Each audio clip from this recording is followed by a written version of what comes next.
dear students and my viewers. Today topic of discussion is fissure in ano.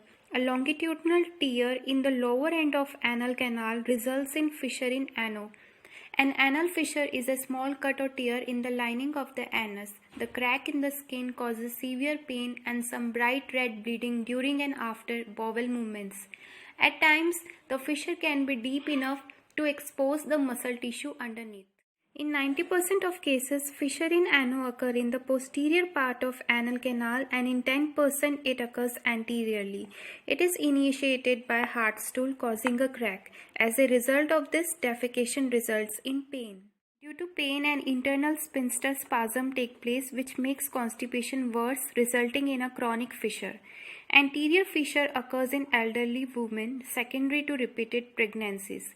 This is due to damaged pelvic floor and lack of support to anal mucous membrane. Signs and symptoms of anal fissure include pain that is severe during the bowel movements.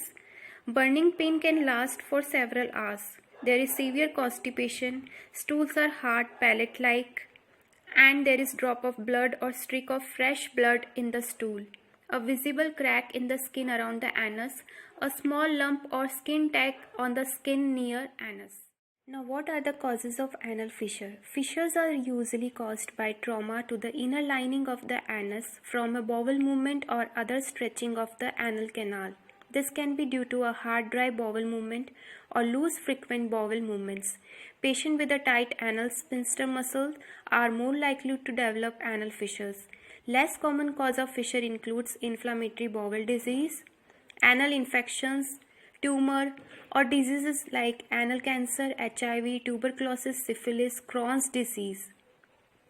The main common causes are anal intercourse, childbirth, chronic diarrhea, constipation and straining during bowel movements, and passing large or hard stools.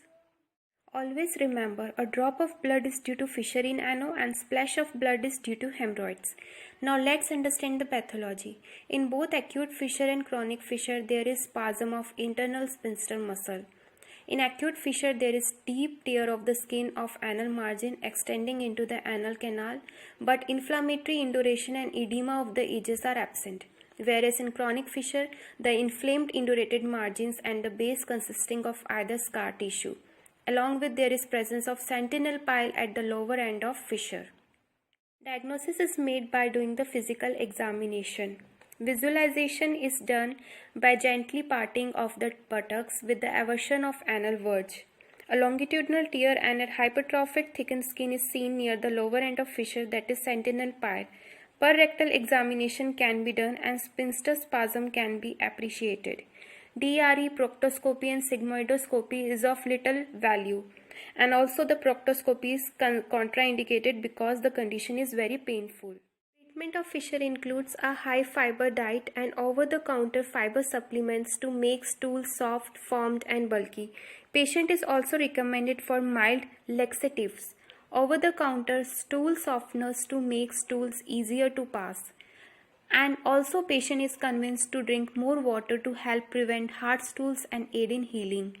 Warm tube baths are also given for 10 to 20 minutes a few times per day, especially after bowel movements, to soothe the area and help relax anal sphincter muscles.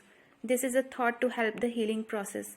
Medications such as lidocaine that can be applied to the skin around the anus for pain relief, and medications such as diltiazem, nifedipine or nitroglycerin ointment to relax the anal sphincter muscles. Surgical treatment for fissure includes lateral sphincterotomy. Here the internal sphincter is divided away from fissure either in right or left lateral positions. Procedure can be easily done by using a bivalve speculum in the anal canal, and the complications of this procedure could be incontinence, fistula, bleeding, hematoma or perianal abscesses.